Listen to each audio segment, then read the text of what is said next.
in October 2019, Martin Scorsese made some offhand comments about how he didn't consider Marvel movies cinema or something while promoting his latest film, The Irishman. Either way, I didn't really pay much attention to it because I don't really care what Scorsese has to say about cinema.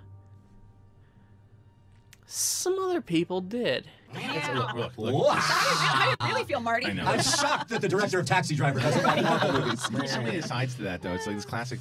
And I believe me, I am genuflecting as I speak to Martin Scorsese. Believe me, I am genuflecting as I speak. So with all due respect, great one. When you say you tried, what do you mean you tried?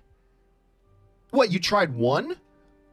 When I see those movies, that is the closest I get to being with my dad at a movie theater again. My whole life, my old man would take me to the movies on Wednesday afternoons. He'd pull me out of school. Have kind of their own versions of what a character means to them or what a franchise means to them. And it's like they want everyone to share that exact same opinion. I hope you get to see the film one day because so many of us as filmmakers have really actually stolen from him and learned so much from him. And I think if he sees it, he'll see what a kind of homage it is to the cinema that he's created in the past. You just said you don't see them. Then, about a month later, on November 4th, Martin Scorsese published an op-ed in the New York Times that finally got me interested in what he had to say. One line in specific stuck out to me. All the same, they lack something essential to cinema. The unifying vision of an individual artist. Because, of course, the individual artist is the riskiest factor of all. Let's talk about how Pixar changed cinema.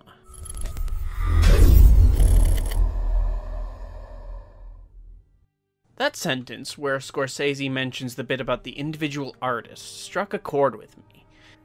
I may have my problems with some of the arguments Scorsese made, but I do have to agree with that insight. Mainstream blockbusters today are not only soulless corporate products without a singular artistic vision, but they happen to be that much more than they used to be, even compared to just 10 years ago. A sea change has happened in the past decade, and it continues to rock the movie industry today. Nowhere better can we see what happened than with John Carter, Disney, and Pixar.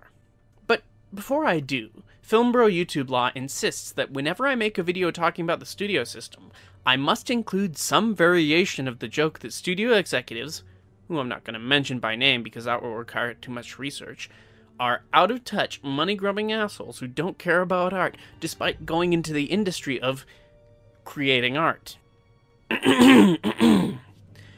Get wrecked, studio executives who don't care about art! Is that enough? Will you guys like me now? Please like me.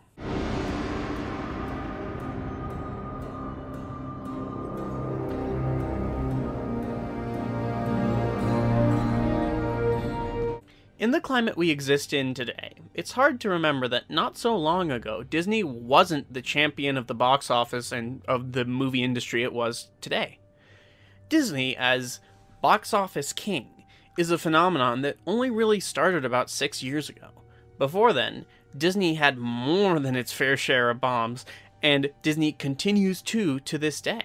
Although the forces that produced the system we see today had been in progress long before that year, and the consequences weren't really seen until after, 2012 is the year where I think everything changed. At the very least, it's the year where it's easiest to see the changes. While we were all making jokes about that world ending because of the shitty Roland Emmerich movie, Disney was busy making plans for the future. Disney's, Marvel's, Joss Whedon's The Avengers was about to be released, and a long-gestating deal with George Lucas for the rights to his film empire was about to be realized. While all that was happening, Disney still had one big leftover from his old era. John Carter, no longer of Mars. Coming out 2 months before Avengers and starring Taylor Kitsch of Battleship fame, John Carter of Not Mars ended up grossing $280 million on a combined marketing and production budget of $350 million.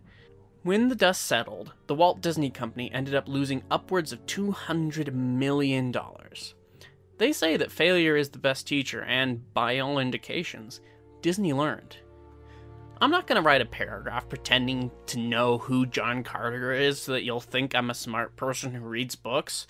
So Instead of that, I'm just going to say that John Carter is a character from an old book series that was really popular and iconic and influential, but nobody really cares about it now. In that case, this makes the movie 2012's Valerian and the City of a Thousand Planets. Both were technically not original movies, but the fact that their source material is so obscure makes selling them in Hollywood to executives and to audiences about as original and therefore risky as something like Jupiter Ascending. And about as good, too. What all of these movies have in common is a central creative figure or creative team that was given way too much money by a studio because of past successes. In John Carter's case, that man was Pixar's Andrew Stanton. Stanton is a member of Pixar's famous Brain Trust. He had directed films like Finding Nemo, Finding Dory, and Finding Wall-E, as well as working on the story and script of the Toy Story series. Now, to understand where Andrew Stanton was coming from when he directed John Carter, we need to talk about Pixar. Pixar was the first major company to be acquired by Disney under the tenure of current CEO Bob Iger, but the two companies had maintained a close working relationship since the 1980s. What's important to remember about Pixar is that, like Lucasfilm, it is based out of San Francisco and not Hollywood. Along with its physical isolation from the rest of the Hollywood studio system, Pixar has, over the years, built its own unique insular culture with its own creative process. This is best seen in the famous Pixar Brain Trust. The Brain Trust developed out of the working relationship between sex pervert John Lasseter and his cohorts as they developed Pixar's first film, Toy Story.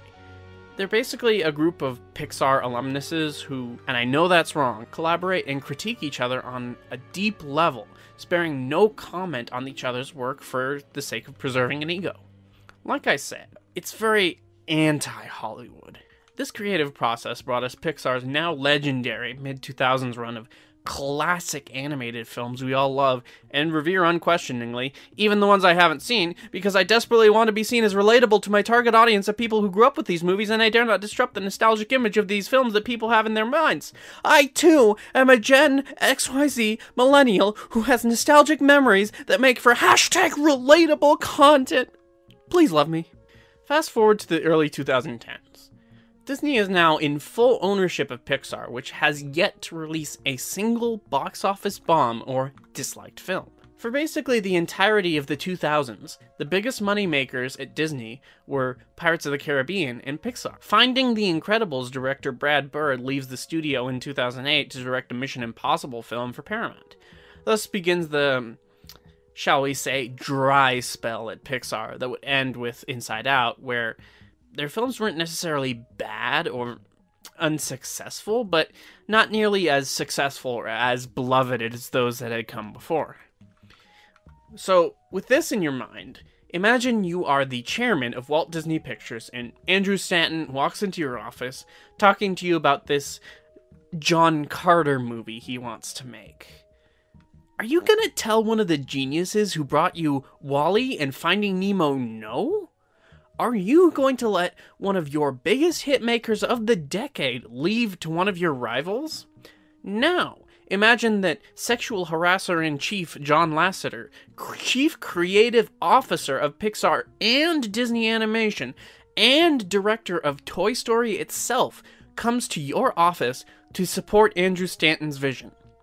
Even if you wanted to, it would be hard to say no to that. The green light for John Carter came in spite of these severe doubts on part of the studio regarding the source material's filmability and mainstream appeal. The book stories had been in development for film at various studios and various points in the 100-odd years between the story's original publication and the film's eventual release, some of which dating back all the way to the 1930s. The most recent attempt had been spearheaded by director Jon Favreau at Paramount Pictures in the brief period of his career before he sold his soul to the Disney Company in a ritual demonic sacrifice in the secret ancient blood pits under Disney's headquarters in Burbank, California. He then decided to do some unknown superhero movie starring a former drug addict that never went anywhere, so let's not talk about it. Before we talk about John Carter anymore, I want to talk about how animated movies are made. Computer-generated films, especially those made by Disney and Pixar, tend to be rather expensive. This is because they really just make the movie several times. This process largely evolved out of sex pervert John Lasseter's process when he was working on Toy Story. What you have to realize is that Pixar basically invented the way in which almost every animated film is made in the West today. Through storyboards, animatics, and finally the animation itself, Pixar works through a movie, a sequence, a scene, the whole thing, bit by bit, piece by piece, until every single bit works and fits together the way they want to. First, you storyboard and maybe animate a scene, and then you tweak it until you're happy with that. And then you do that for every single scene, and then you go and see how all the movie works together, and then you make changes there as well. In one sense, you edit the movie before you even make it. Here's the directors of Zootopia talking about their creative process, which, due to reasons we will mention later, evolved from the Pixar technique. If you make a movie like Zootopia, until you get there, you make about 10 other movies. A crucial aspect of this process, especially during the golden years of Pixar, was the Pixar Brain Trust. As I mentioned earlier, the trust, which includes Andrew Stanton, are often credited as executive producers. They are given story credits, or perhaps co-screenwriting credits on films which might be the brainchilds of other people or others will direct. They just use each other as a sort of sounding board for what lines, what scenes, and what shots work and don't work. This is why Pixar films take so long to come out. They're perfectionists. And I have to admit, you can't argue with a company who, in almost 25 years of filmmaking, has only released one bomb. You bet your ass DreamWorks wishes it had that kind of consistency.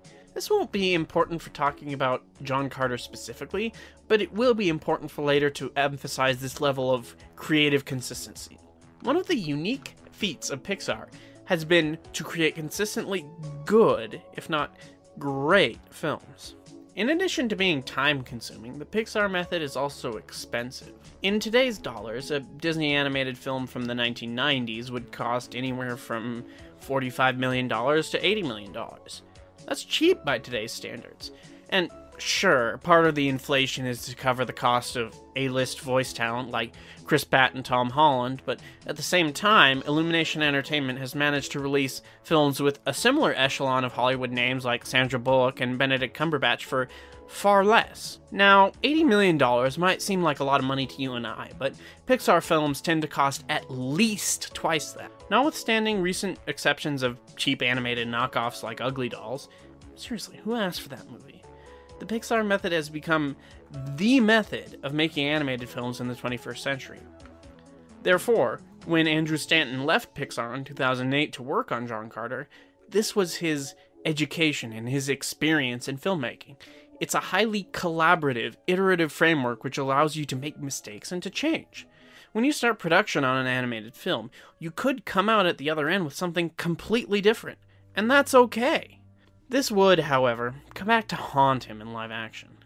A year after John Carter was greenlit, the man who had said yes to the film, Dick Cook, was fired because of the financial underperformance of his live-action film division. He was replaced as chairman by Rich Ross, who had previously served as the head of Disney's television operations.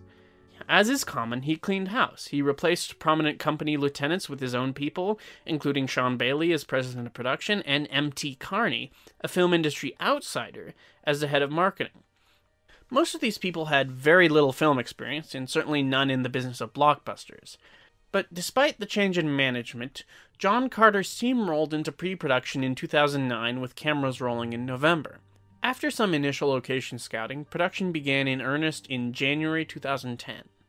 Let's talk about Ridley Scott for a minute. Ridley Scott is, in many ways, similar to Pixar.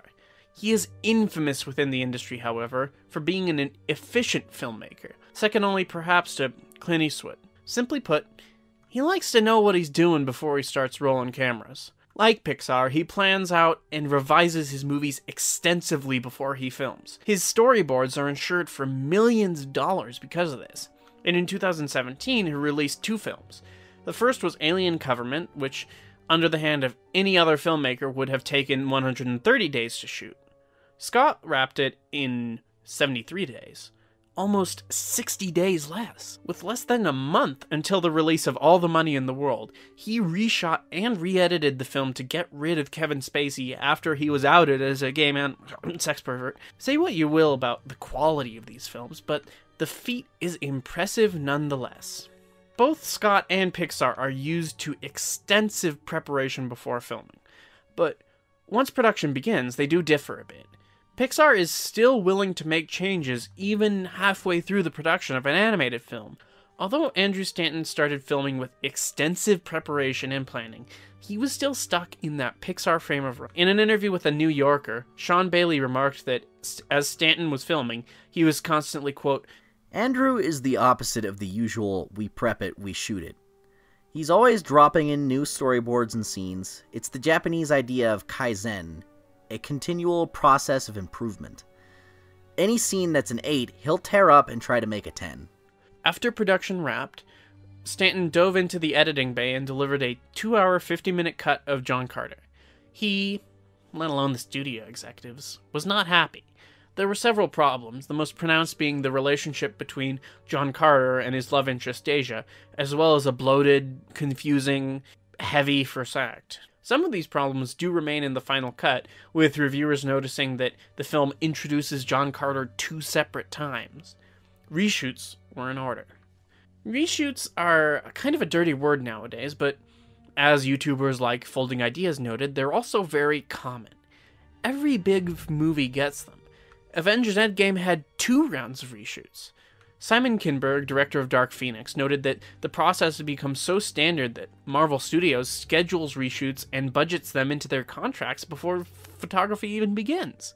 After all, with the amount of computer effects you have in these movies, it's almost impossible to understand how the film will work until filming ends. But back in the early 2000s, it was a little bit less common. Unless your film was in serious trouble or there were some executives meddling in it, films didn't generally have that many reshoots.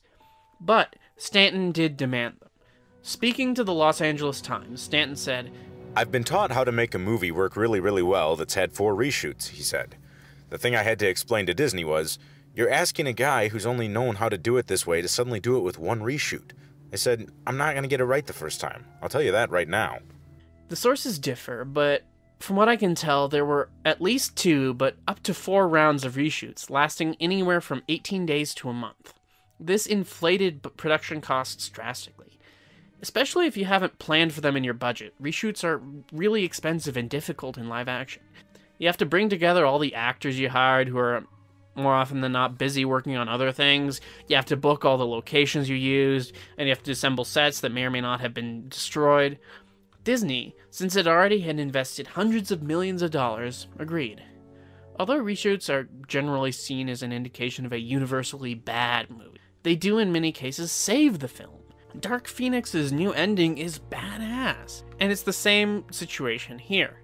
Many of the concerns that Disney brought up before production began were fixed by this additional photography, which, of course, begs the question why Stanton didn't fix them earlier.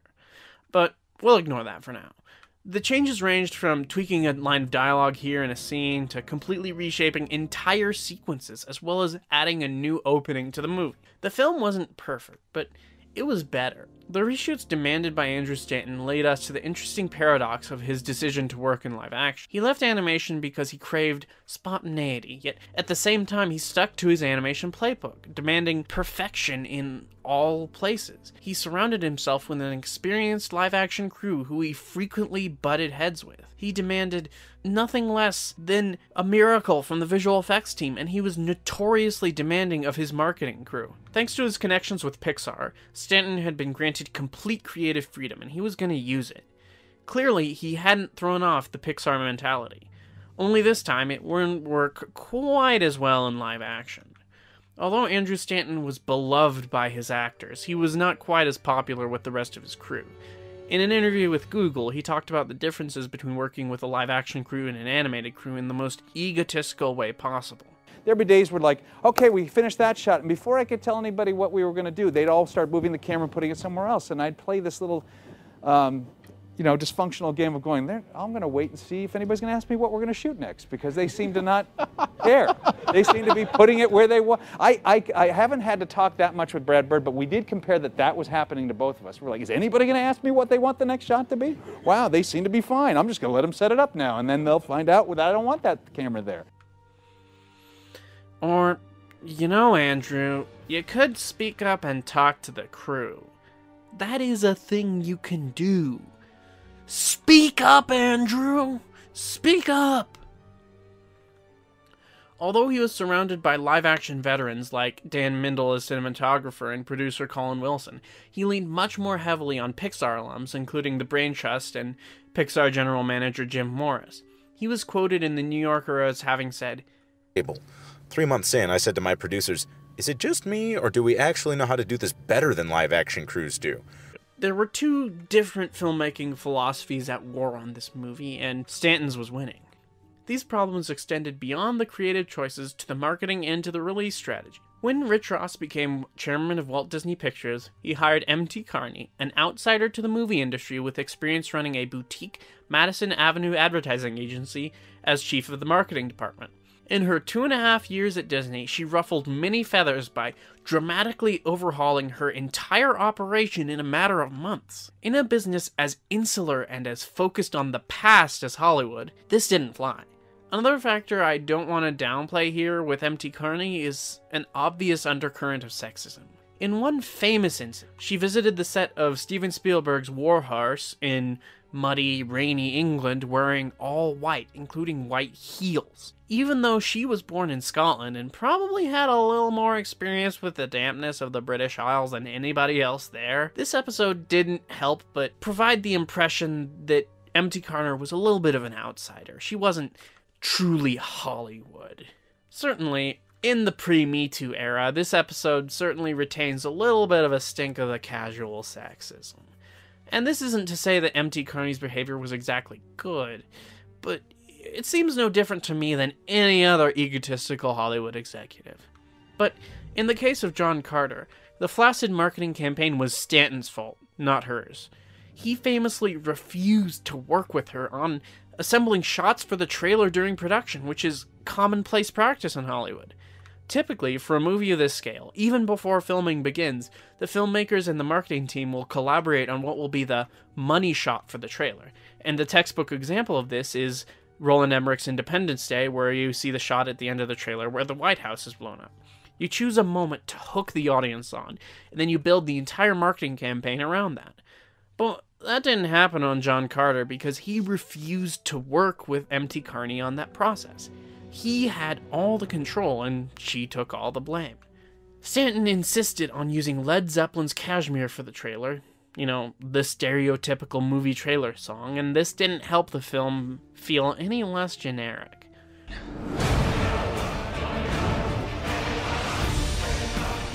We did not cause this, but this very night, we will end it! Working on a trailer with Stanton, according to insiders, was death by 1,000 cuts, where he would chip away at your ideas until nothing was left but his. Because Stanton was committed to keeping the movie faithful to the source material, the marketing elements hewed closely to the genre elements of the story that every other sci-fi and adventure film, from Indiana Jones to Star Trek to Star Wars, had already aped from it. It just looked generic. The stink of failure, therefore, by the time the movie was about to be released, was inescapable. Let's not forget the decision following 2011's bomb, Mars Needs Moms, to remove the Mars from John Carter of Mars because apparently the Red Planet is box office poison. Unless your name is Matt Damon, I guess. That's the one exception. Surprise. As John Carter approached its March 2012 release, the movie seemed dead on arrival. Actors Lynn Collins and Taylor Kitsch, as well as Andrew Stanton, complained to the press about it, repeating that the bad reputation seemed to assume things about the movie that weren't quite true. What I didn't want to say is, we're doing a reshoot, Kitsch said, or even, we're doing a few pickup shots, because they'll fucking nail you like the movie is doomed.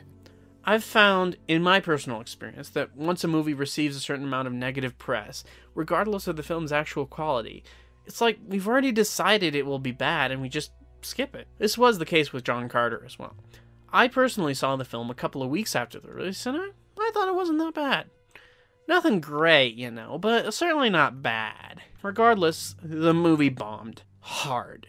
Depending on how you calculate it, John Carter is one of, if not the biggest bomb in Hollywood history. It lost at least $200 million for Disney. Even though Bob Iger insisted that nobody would be blamed for the failure, heads did roll. M.T. Carney had already been forced out of Disney before the film even came out, and Rich Ross would leave the company soon after. Part of the reason for his departure was allegedly his personal disagreements with Pixar. Ross was supposedly prickly as a studio executive, but he never got along with Pixar in particular. Remember how, subject of controversy, John Lasseter personally threw his weight behind John Carter to get it greenlit for Stanton?